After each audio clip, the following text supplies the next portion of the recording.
as prime minister a few weeks ago, and he's out of office. But many Haitians see the mission as a continuation of support both for the PHTK party and for the U.S. intervening in internal affairs in Haiti.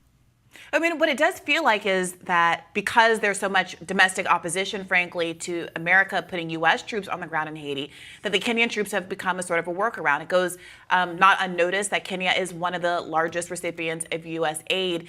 How should people perceive this? Is this, in fact, America avoiding kind of domestic outrage at sending U.S. troops in by basically paying for another country that has pretty significant aid needs to send its own troops to do the U.S.'s political bidding? That's exactly it.